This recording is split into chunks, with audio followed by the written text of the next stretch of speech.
Bonjour à tous, je suis Claire Quesada, conseil en développement international à Grex. Bienvenue sur ce webinaire qui concerne donc gérer sa douane export via Delta G, qui est donc une procédure de dédouanement domicilié qui a été facilitée. Juste quelques petites précisions avant que donc Marilyn Favre, donc, qui va animer de la société Avisée Internationale, va animer ce webinaire. Juste avant de démarrer, donc quelques petites précisions. Vous aurez la possibilité de télécharger tout de suite la présentation en version PDF, donc que vous allez voir affichée à droite de votre écran. En ce qui concerne les questions, nous les traiterons à la fin de la présentation, de manière à ce que Marilyn puisse dérouler sa présentation. Vous aurez comme d'habitude une enquête de satisfaction que nous vous enverrons à la fin donc de cette présentation. Pour les questions que nous n'aurions pas le temps de traiter, pas de souci, vous nous les enverrez et on les relaiera donc à Marilyn Favre qui se fera un plaisir donc de vous répondre. Je vais donc laisser la parole à Marilyn qui va se présenter et qui va ensuite donc dérouler sa présentation.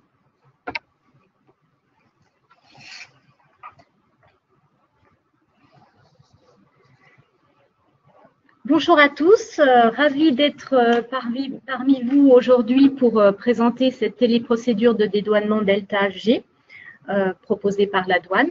Donc je me présente très brièvement parce qu'on a un sujet qui est quand même intéressant et qui va nous prendre toutes ces 45 minutes dont nous aurons bien besoin. Donc moi je suis consultante formatrice en commerce international, donc spécialisée notamment sur la réglementation douanière, et plus particulièrement dans toutes les techniques, logistiques, Incoterms, etc. Je travaille en partenariat avec Grex, notamment sur le volet formation inter- ou intra-entreprise. Voilà. Alors, ce que je vous suggère, c'est que du coup, je vais couper la caméra, soyez pas surpris. Vous aurez donc la présentation qui va s'afficher intégralement sur votre poste.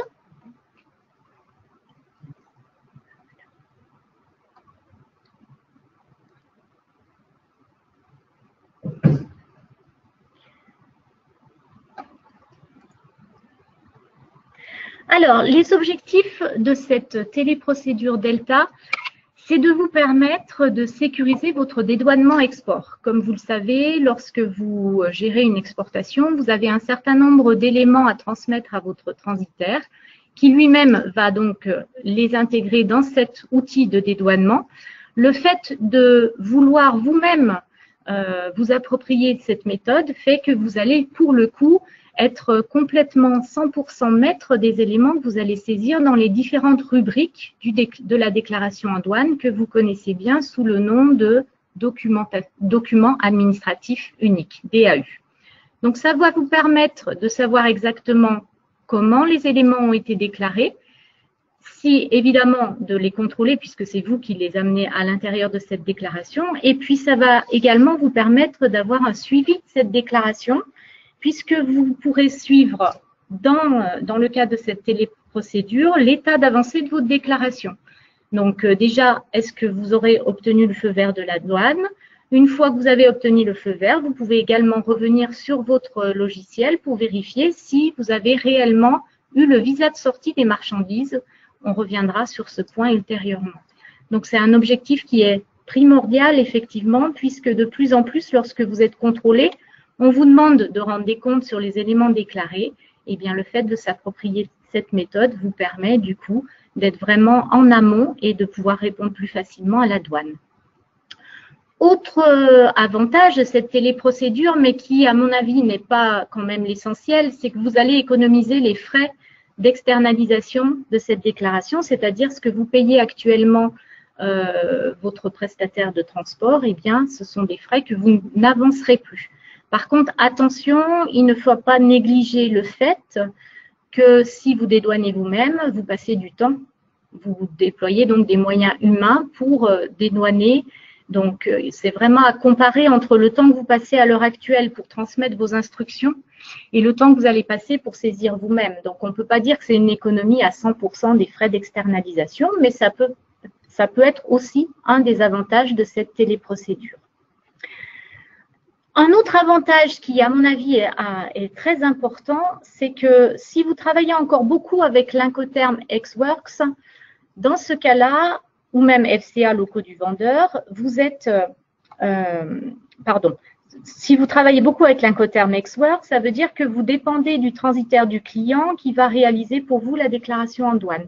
Le fait donc de passer à un FCA locaux du vendeur où vous allez vous-même dédouaner les marchandises avant leur départ vous permettra pour le coup de sécuriser cet aspect dédouanement export qui vous fait défaut. Donc, toute entreprise, à partir du moment où elle est établie en France, où elle répond à la définition de l'exportateur tel que prévu par le Code des douanes de l'Union européenne, donc c'est votre cas si vous êtes effectivement établi ici en France, si vous avez également un numéro de TVA enregistré en France, vous avez donc tout à fait la possibilité de saisir vous-même vos déclarations. Évidemment, lorsqu'on organise une exportation à l'international, vous connaissez tous, alors c'est un petit rappel sur la chaîne logistique, vous connaissez tous le principe, vous allez préparer votre exportation, toute la liasse documentaire et les documents d'accompagnement. Vous allez gérer les aspects logistiques, donc puisqu'il y aura un préacheminement, un transport principal, un post-acheminement et une livraison à destination du client final. Si votre client est basé hors Union européenne, il y a donc l'obligation de réaliser des formalités en douane.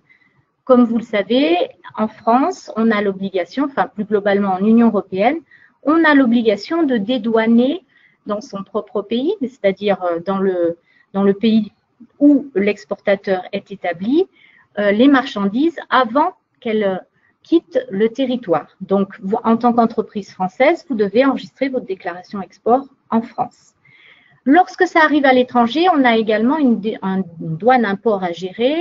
Généralement, c'est plutôt la problématique de l'importateur, mais quoique, dans toute cette chaîne logistique, il va quand même falloir se mettre d'accord avec son acheteur, son client, sur qui fait quoi, puisqu'en fait, on a plein de possibilités et ces possibilités nous sont données donc par la technique des Incoterms que vous connaissez bien tous.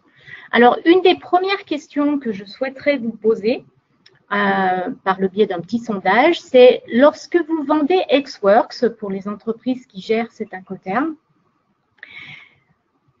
savez-vous qui est responsable vis-à-vis de la douane française des éléments qui sont déclarés à l'export? Donc, je vous laisse répondre à cette question.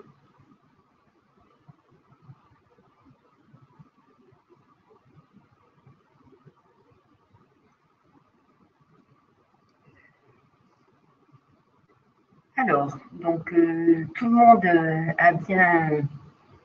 monde a bien voté donc, concernant cette première question. Donc, 72% d'entre vous indiquent moi et 30% indiquent mon client. Alors, ça change un petit peu. Voilà, et vous avez à peu près 92% des… Alors, 71% moi et 29% mon client. Qu'en est-il, Marilyn?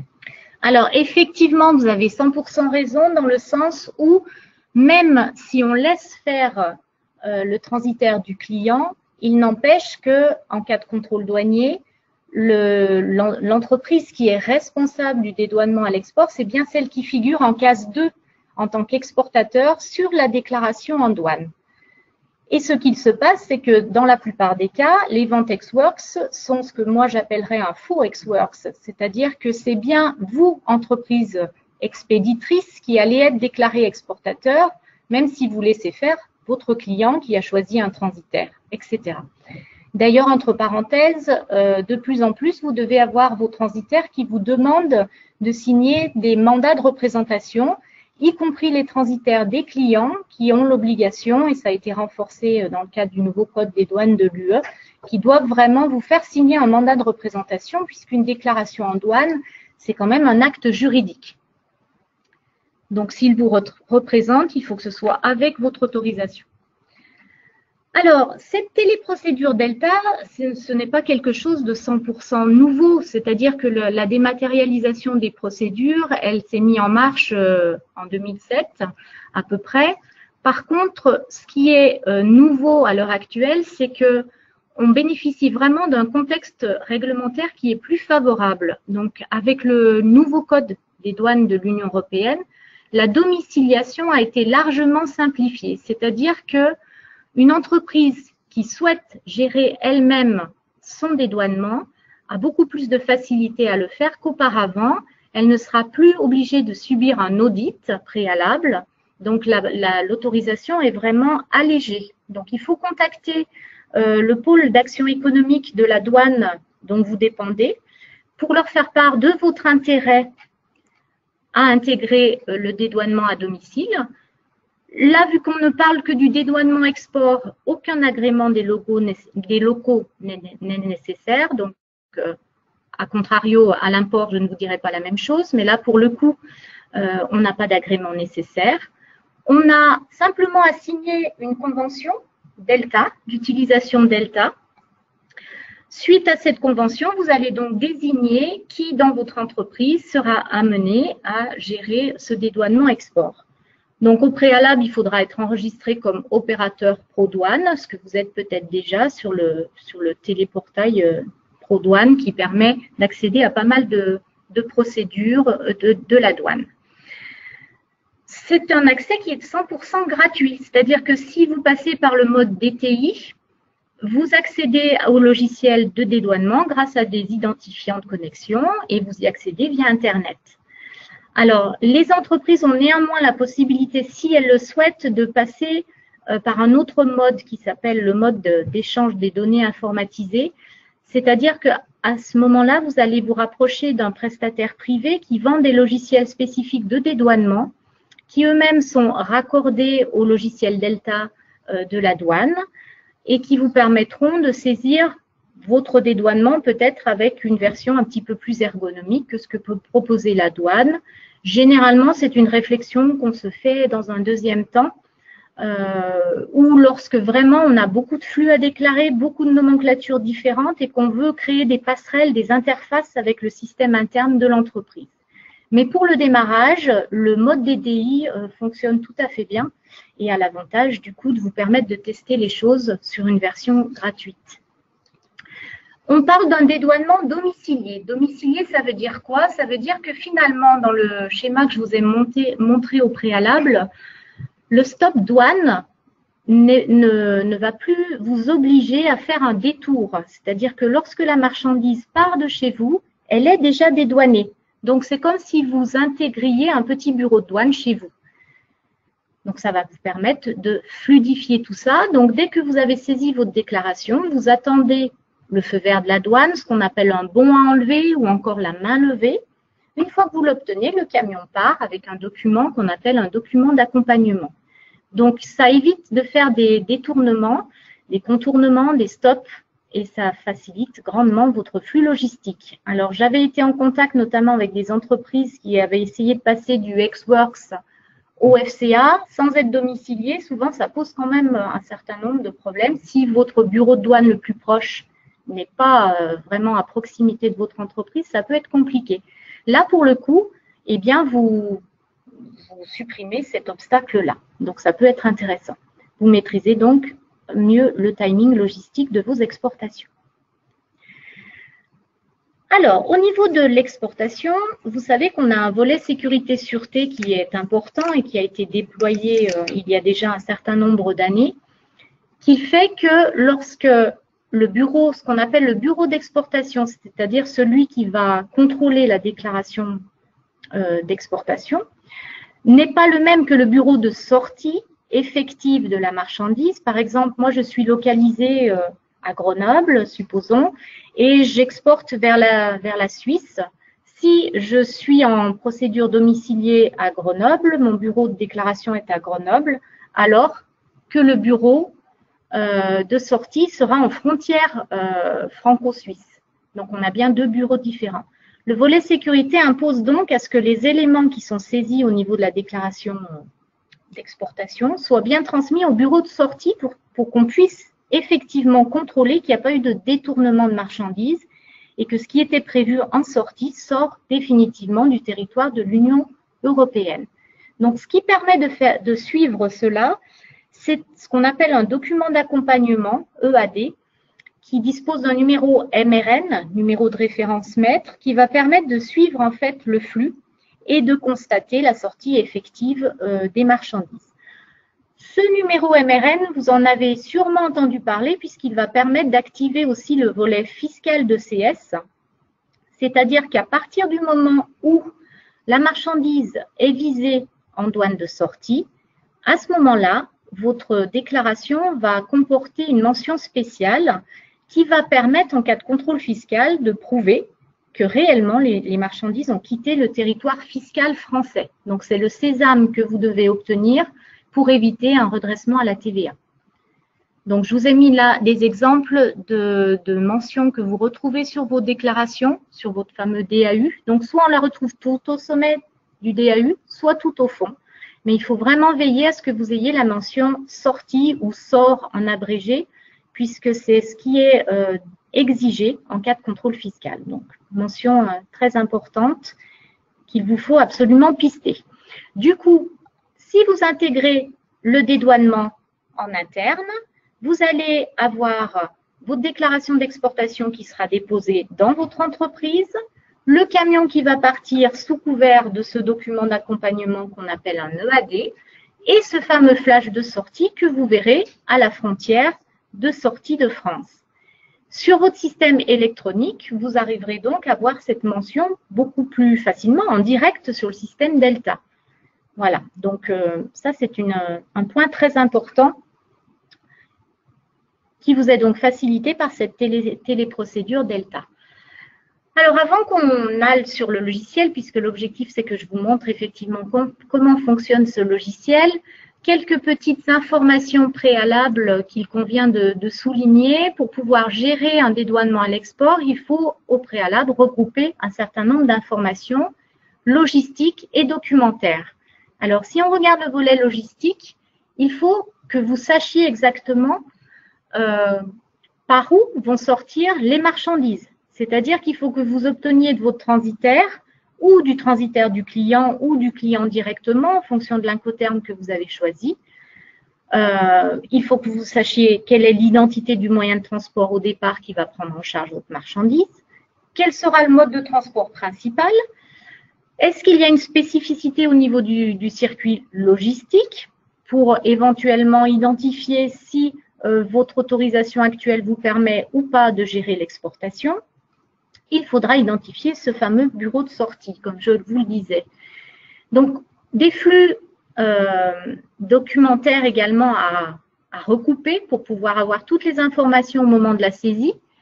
La liste de colisage, puisque vous allez avoir besoin d'informations sur les poids nets, bruts, sur l'emballage, sur le marquage, tout ce qui va apparaître sur les colis et que vous allez devoir reprendre dans les différentes rubriques de la déclaration.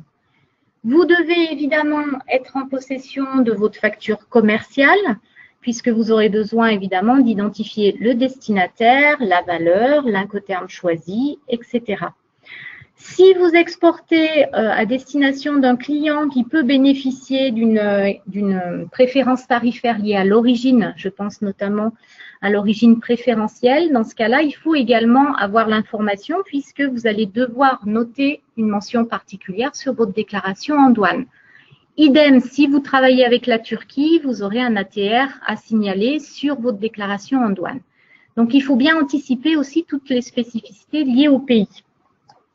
Un conseil également, si vous travaillez du coup sur des zones qui pratiquent l'origine préférentielle et que vous y êtes éligible, n'oubliez pas que vous avez une procédure maintenant qui s'appelle l'autorisation d'exportateur agréé qui vous permet de mettre la déclaration d'origine directement sur votre facture commerciale et qui évitera à nouveau un stop en douane puisqu'un EUR1, un EURMED doivent être obligatoirement visés en douane de sortie. Donc, si vous êtes en procédure domiciliée mais que vous gérez encore des exportations avec ces documents-là, ça serait un petit peu dommage de faire un stop douane juste pour faire viser ces documents en plus.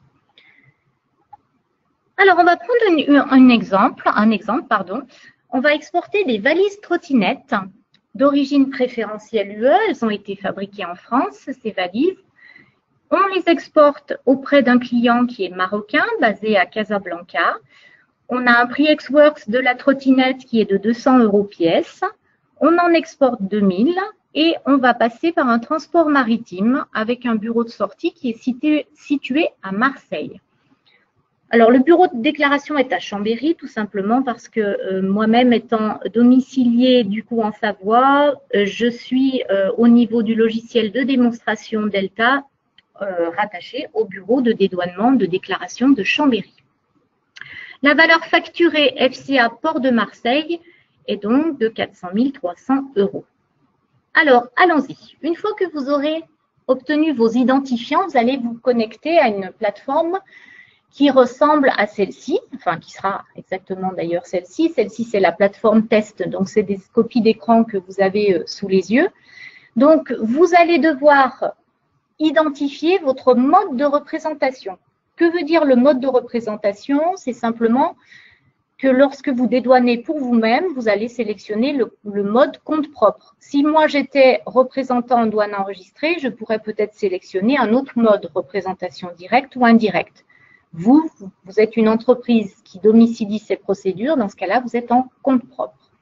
Une fois que j'ai saisi cette mention-là, je vais devoir identifier donc les expéditeurs et les destinataires. Donc, l'expéditeur, pas de surprise, c'est moi-même, bien sûr, puisque je suis domiciliée, j'exporte pour moi-même. Je passe à la case donc destinataire, celle que vous retrouvez case 8 de votre déclaration en douane. Vous allez être obligé de sélectionner un petit menu, ici.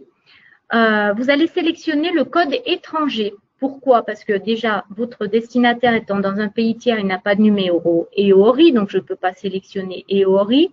Donc, je vais sélectionner étranger et le fait de sélectionner ce menu va me permettre de rendre actifs les cases, enfin les lignes qui suivent, nom, code postal, ville et pays pour que je puisse renseigner exactement où va aller la marchandise.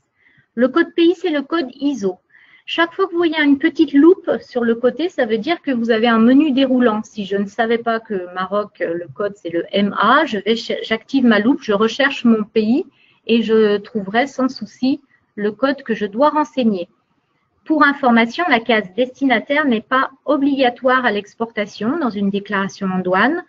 Néanmoins, je vous conseille de la renseigner si vous avez l'information et vous l'aurez avec la facture parce que ça vous permettra de recouper bien plus facilement tous vos documents. Donc, il vaut mieux la mentionner lorsque vous êtes dans une relation bilatérale. Deuxième, alors je ne vous ai pas mis, mais entre les deux, on peut revenir sur les éléments qu'on a mentionnés, c'est-à-dire je valide mon destinataire, j'ai encore une petite possibilité de revenir dessus si je vois que j'ai fait une erreur de frappe. Donc on a toujours cette possibilité quand on valide une page de pouvoir revenir sur celle d'avant pour pouvoir modifier. Donc là, j'ai validé mon destinataire, il est exact. Je passe donc au champ suivant. On me demande un numéro de dossier. Ce numéro de dossier, il est à votre discrétion, c'est à vous de le créer en fonction d'une numérotation qui vous permettra de vous y retrouver facilement sur les déclarations que vous enregistrez en interne.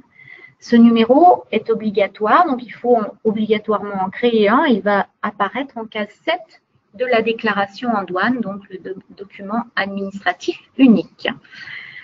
Vous devez ensuite spécifier si le camion est prêt à partir et que vous faites une exportation en mode validé ou si toutefois vous la faites en mode anticipé parce que vous préférez tout préparer à l'avance et vous laissez le temps de revalider au moment où le camion apparaît. Donc, on a un délai d'anticipation qui est de 30 jours maximum. Comme j'ai sélectionné validé parce que mon camion est prêt à partir, j'aurai le champ départ, de départ prévisionnel qui ne sera pas actif. Si j'avais sélectionné anticipé, je serais obligée de mettre une date prévisionnelle de départ. Je saisis un code qui s'appelle le code EX. Vous le connaissez bien puisque quand vous parlez de vos déclarations, vous dites tout le temps je fais un EXA, un IM, etc. Donc ce code qu'on retrouve tout au sommet de la déclaration. Attention, on peut avoir d'autres codes à mentionner en fonction du pays concerné. Là, c'est le Maroc, donc je mets bien un EX. Si j'avais exporté vers la Suisse, j'aurais dû saisir le code EU. Pareil, vous voyez, vous avez une petite loupe. Ça veut dire que si on ne sait pas exactement, on peut activer la loupe pour avoir plus de précision. Le code suivant se met automatiquement, donc on n'a pas besoin de réfléchir à savoir quoi mettre. À partir du moment où j'ai choisi que c'était une exportation validée, le code A va s'afficher. Je dois enfin saisir le nombre total de colis qui seront exportés. Ces informations-là figurent en case 6 de votre DAU. Je passe aux informations suivantes. La localisation de la marchandise apparaîtra automatiquement. C'est la localisation de votre bureau de douane interne, entre guillemets. C'est-à-dire que si vous n'avez qu'un seul site de départ, vous n'aurez qu'un seul numéro qui s'affichera automatiquement. Si vous aviez 3 sites de départ possibles qui dépendent de bureaux différents, vous auriez 3 identifiants différents. Magasin, c'est facultatif, c'est plus utilisé effectivement par les transitaires, les ports ou les aéroports qui ont plusieurs zones de stockage. La nature de la transaction va préciser le type de vente que vous allez réaliser. Là, dans mon exemple, on est sur une exportation ferme. J'ai vendu des trottinettes aux Marocains. Donc, je fais une vente ferme, je tape le code 11. Pareil, j'ai ma petite loupe qui va me permettre d'accéder à différentes informations en fonction du flux. Si c'était de la vente en consignation, j'aurais un autre code à mettre. Pays de destination, Maroc. Donc ça, pas de surprise, je sélectionne le pays. Indicateur de circonstances spécifiques, je dois mentionner ici si je suis opérateur économique agréé. Dans ce cas-là, je vais saisir un code qui est le code E. Je passe au champ suivant. On me demande on ne me demande pas, on cite quel est le bureau de dédouanement, c'est celui qui est en charge de gérer ma procédure à domicile. Donc là, il va s'afficher automatiquement. Celui que je dois saisir manuellement, c'est le bureau de sortie. Donc c'est pareil, c'est là où je dois obtenir l'information du transitaire pour savoir quel est le circuit exact de l'exportation.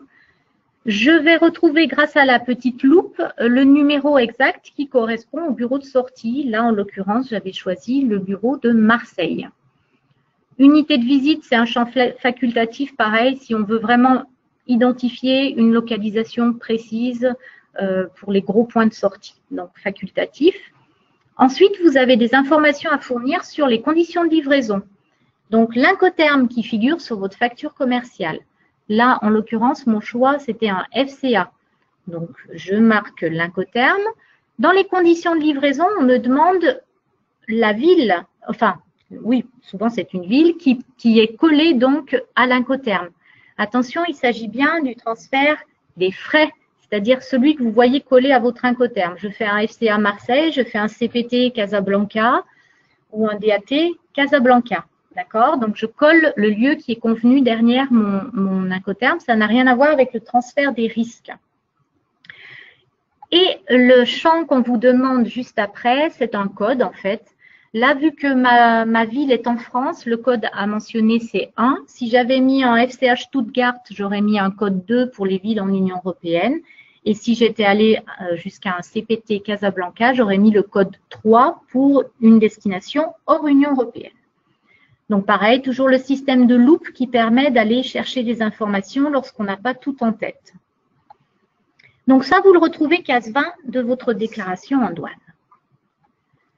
Ensuite, on va me demander un certain nombre d'éléments relatifs aux moyens de transport. Déjà, quel était l'identifiant du moyen de transport au départ? Donc, idéalement, si je pouvais mettre la plaque d'immatriculation du camion, ça serait parfait. Donc, je le retrouve case 18 du DAU. Je vais devoir mettre quel est le mode de transport qui sera utilisé à la frontière. Donc, c'est la codification qui doit être attribuée au transport principal. Là, en l'occurrence, je vous ai dit que j'exportais par mer à partir de Marseille. Donc, c'est le code 1 qui va devoir figurer.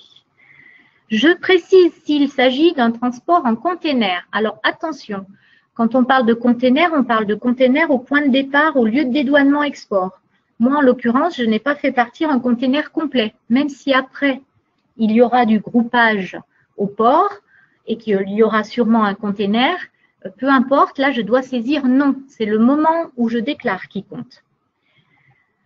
Itinéraire, c'est un champ qui est facultatif, mais que je vous conseille néanmoins de saisir si vous empruntez d'autres territoires de l'Union européenne avant la sortie effective des marchandises.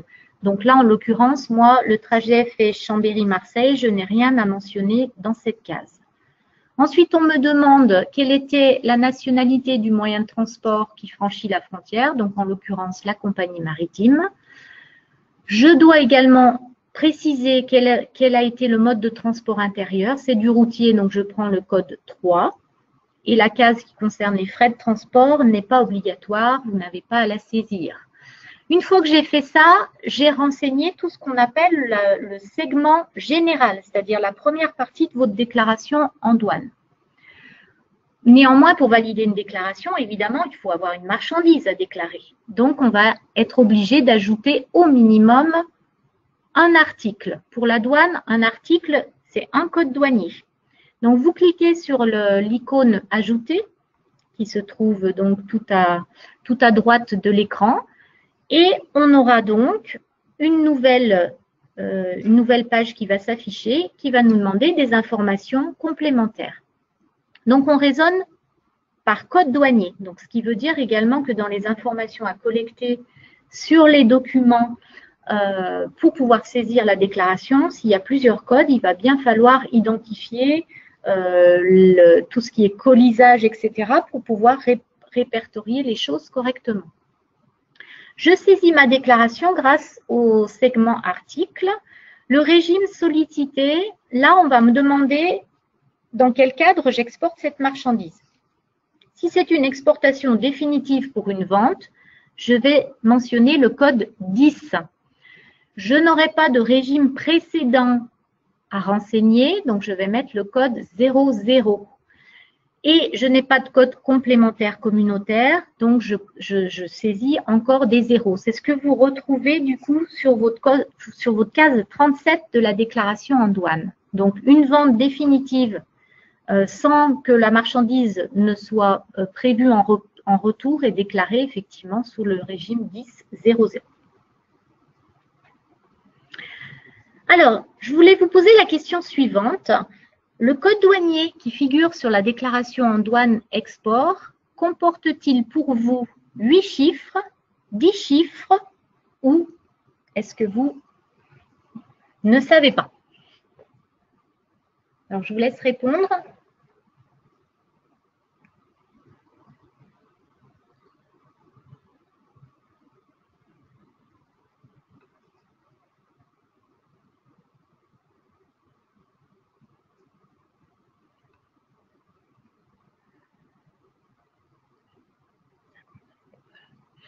Alors, donc, le résultat donc, de ce sondage, nous avons donc 59% des personnes qui ont participé qui nous indiquent qu'il comporte 10 chiffres. 35% nous indiquent qu'il comporte 8 chiffres et 6% en fait ne savent pas. Qu'en est-il, Marilyn? Alors en fait, vous allez devoir saisir effectivement 10 chiffres. C'est ce qu'on appelle le TARIC. Les 8 chiffres, c'est la nomenclature combinée, c'est celle qu'on retrouve sur la déclaration d'échange de biens pour les échanges intracommunautaires. Pour une déclaration d'exportation, de transit ou d'importation, on doit aller vers une codification à 10 chiffres. Donc, c'est la codification la plus complète qu'on appelle le TARIC. Donc, je vais devoir saisir, alors, entre parenthèses, l'origine, on me le demande, mais à l'export, je ne suis pas obligée de le mentionner. Donc, si j'ai l'information, je saisis mon code FR dans mon exemple. Ce fameux code douanier sur lequel je vous ai posé la question va apparaître du coup en case 33. Et vous verrez que si vous saisissez que 8 chiffres, vous allez être bloqué, c'est-à-dire la déclaration ne sera pas recevable. Donc, sur votre case 33, souvent, on a les 8 chiffres qui sont rassemblés et puis on a les 2 derniers qui sont légèrement décalés. Une fois que j'ai saisi mon code, alors ici, en l'occurrence, ma valise trottinette, elle est classée dans les valises en plastique moulé parce que ce type de produit hybride a fait l'objet d'un règlement, juste pour l'anecdote, donc on l'a bien classé comme une valise. À partir du moment où j'ai saisi mon code douanier, j'ai un champ qui est à côté qui s'appelle RITA visualiser les données qui devient actif. Si je clique dessus, le système va m'alerter sur des réglementations susceptibles de s'appliquer. Donc là, pour le coup, pour une valise, il n'y a pas de réglementation particulière, donc je n'aurai rien à saisir. Si toutefois il y avait eu quelque chose, j'aurais eu automatiquement des codes qui allaient s'incrémenter sur les codes additionnels communautaires, les codes additionnels nationaux ou les dispositions tarifaires particulières. Donc ça se fait automatiquement à partir du moment où vous cliquez sur cette icône. Je dois saisir le code ONU de mes marchandises si ce sont des marchandises dangereuses. Ce n'est pas le cas de mes trottinettes valises. Je saisis la désignation commerciale qui apparaîtra en case 31 du DAU. La masse brute et la masse nette. Donc poids brut, poids net que je dois donc récupérer sur mes listes de colisage. On me demande si j'ai mis des scellés. En l'occurrence, donc si j'en ai mis, je serai obligée de les renseigner à ce moment-là. Moi, je n'en ai pas du tout, donc les champs resteront vierges et ça ne sera pas bloquant. On me demande ensuite si j'ai un code supplémentaire à mentionner par rapport à cet article. Donc, pour votre information, certains codes douaniers obligent, pour des raisons statistiques, à mentionner une unité qui soit différente du poids. C'est par exemple le cas des métrages, des hectolitres ou des quantités pour les textiles, par exemple. Ça, c'est votre code douanier qui vous indique si oui ou non vous êtes concerné. Là, en l'occurrence, je ne suis pas concernée, donc ces cases resteront vides. Procédure hors tarif, c'est spécifique notamment à la PAC, donc je n'ai pas à renseigner ces mentions. Je vais devoir ensuite donner des précisions sur le colisage. Combien y avait-il de colis pour cet article? Donc là, moi, j'ai un seul code douanier. Donc, j'aurai le même nombre de colis que j'ai déclaré tout à l'heure dans mon segment général. Quelle est la nature des colis? J'ai mis qu'il s'agissait de carton, pour le coup. Je ne saisis pas le nombre de pièces puisque ça, c'est réservé au vrac. Je dois spécifier, par contre, quel est le marquage et la numérotation qui apparaît sur les colis. Donc, toutes ces informations-là, vous allez les retrouver en case 31 de votre déclaration en douane. Ensuite, on me demande de faire référence à un document précédent, ce qu'on appelle la référence de la prise en charge. Donc ça, ce sont des informations que vous allez retrouver sur votre déclaration dans la case 40. Donc le document qui sert à l'établissement de la déclaration en douane d'exportation, c'est la facture. Donc, vous allez mentionner un code spécifique pour la facture qui s'appelle le 380. Donc, pareil, hein, si j'envoie quelque chose, par exemple, avec une facture pro forma ou qu'on appelle une facture sans paiement, valeur pour douane uniquement, j'aurai un autre code à saisir. Je vais pouvoir accéder à ces codes grâce à la petite loupe qui est à côté du chiffre 380. Type de document, je dois mentionner que c'est un document précédent qui m'a permis d'établir ma déclaration et je dois marquer le numéro de ce document, donc c'est le numéro de ma facture. Je valide et après je dois mentionner des informations sur la valeur. Alors, dernier sondage que je voulais vous faire, si j'avais vendu DAP Casablanca, est-ce que la valeur en douane à déclarer à l'export aurait été ma valeur Ex-Works Chambéry, FCA Marseille ou DAT Casablanca? L'objectif étant de savoir quelle est pour vous la valeur, quelle est pour vous la notion de valeur en douane à l'exportation.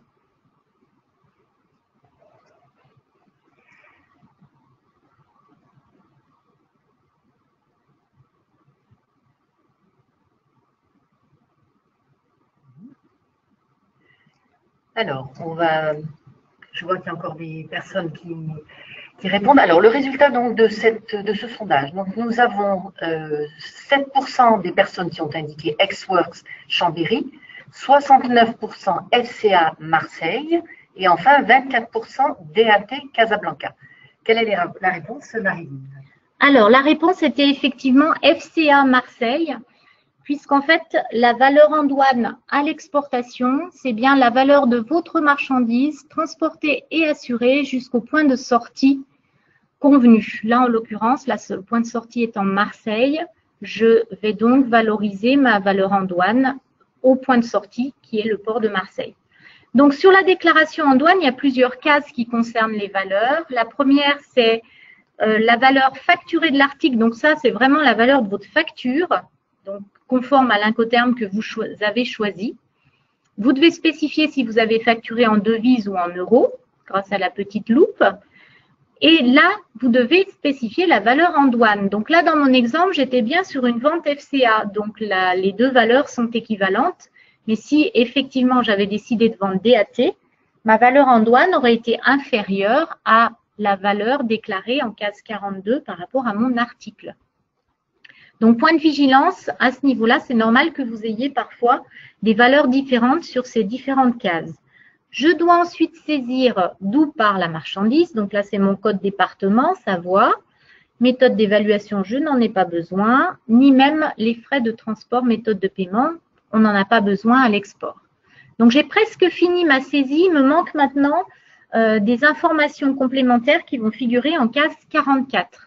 Donc déjà, j'ai les mentions spéciales. Les mentions spéciales sont utilisées dans certains cas particuliers.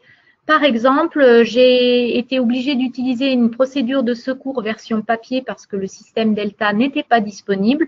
J'aurai une mention spéciale à noter à ce niveau-là.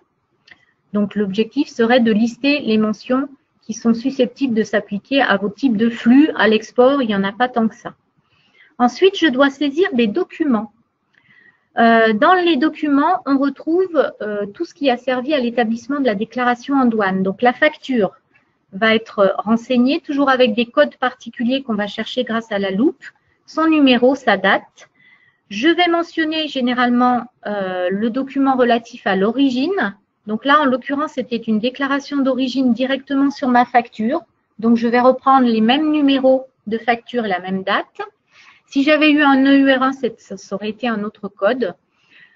Et je vais devoir mentionner la liste de colisage avec sa référence et sa date.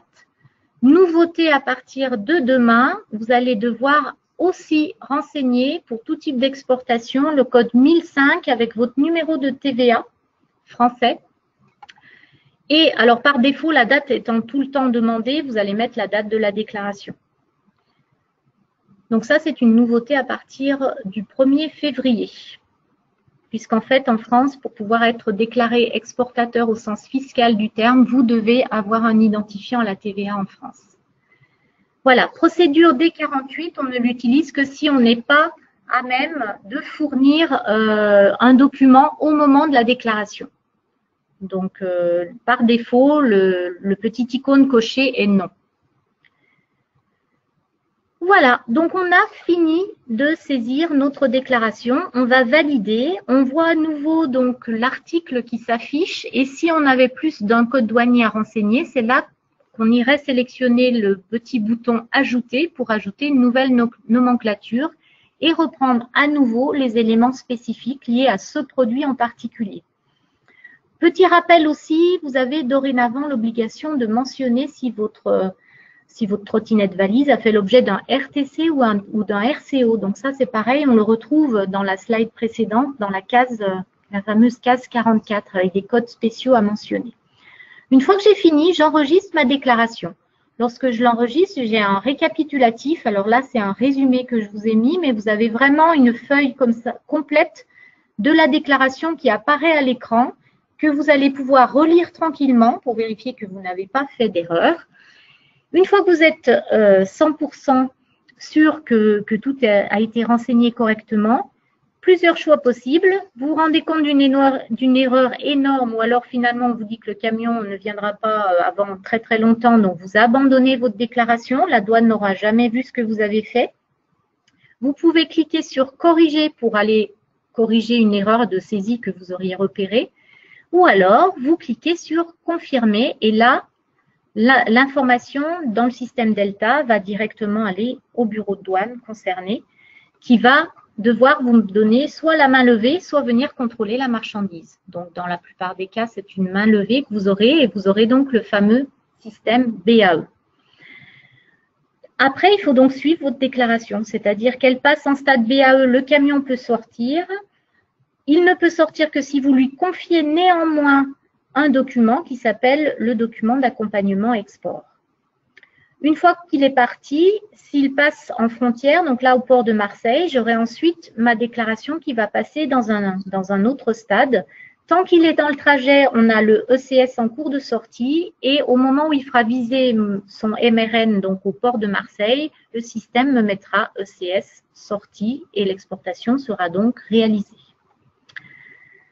Voilà pour la présentation de cette téléprocédure Delta. Alors, comme vous le voyez, elle n'est pas si compliquée que ça. Le plus gros travail à faire en amont, c'est vraiment de vérifier la réglementation qui s'applique à vos produits, le type de flux de spécificité que vous pourriez avoir par rapport à vos clients, au flux logistique, etc.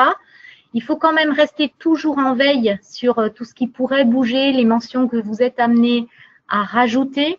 Il faut être capable d'aller décrypter ce qui se passe sur RITA pour être sûr de ne pas passer à côté de quelque chose de particulier. Donc, il faut évidemment former vos équipes, créer au minimum un binôme pour être sûr que vous ayez tout le temps quelqu'un qui soit capable de renseigner cette déclaration. Et il faut évidemment donc se donner les moyens humains pour pouvoir le gérer en interne. Il y a plein de cas pratiques qui sont intéressants à étudier lorsqu'on saisit une déclaration.